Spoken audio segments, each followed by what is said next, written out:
नमस्कार, आप देख रहे हैं पल्स 24 न्यूज। मैं हूं आपके साथ सुहानी बहुगुना। आइए जानते हैं इस वक्त की बड़ी खबर।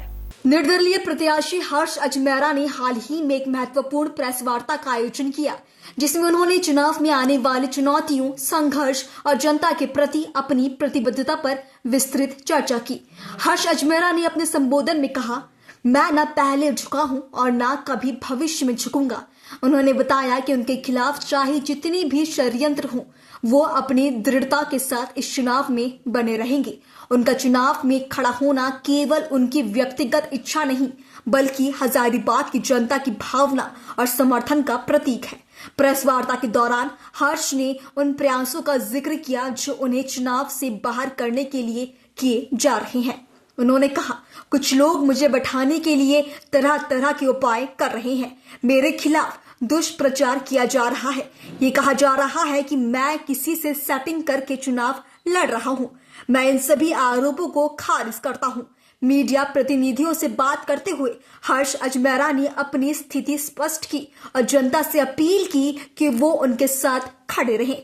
उनका ये संदेश स्पष्ट था कि वो चुनावी मैदान में अपनी मेहनत और ईमानदारी से जनता की सेवा करना चाहते हैं। इस वार्ता का ये उद्देश्य है कि जो भ्रम फैलाया जा रहा है कि हर्ष अजमेरा चुनाव में बैठ जाएगा, बैक हो जाएगा, उनको बैठाने की कोशिश की जा रही है, ये सब सारे भ्रम है। हम लोग चुनाव में आ चुके हैं। हम चुनाव का हमारा चिन्ह छड़ी छाप है।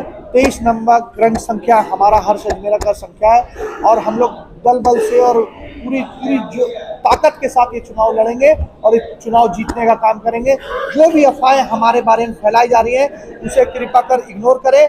हम लोग युवा नीति के साथ इस राजनीति को बढ़ा के युवा नीति में आने का प्रयास कर रहे हैं और युवाओं के साथ हमेशा छल कपट होते आ रहा है। आपको लग रहा है उस छल कपट को हम लोग कैसे निपटे, इसीलिए इस चुनाव में हम लोग प्रत्येक युवा इस चुनाव में इस हर्ष अजमेरा का सपोर्ट कर युवा में चुनाव में आने का काम करेगा। रोजगार को लेकर क्या कुछ रोड मैप यही है कि इतनी सारी जो कंपनियां आ चुकी हैं और कंपनियों में हजारीबाग के युवाओं, तमाम युवाओं को नौकरी नहीं मिल रहा है। सबसे पहले हमारा मुद्दा है कि लोकल को नौकरी देनी होगी।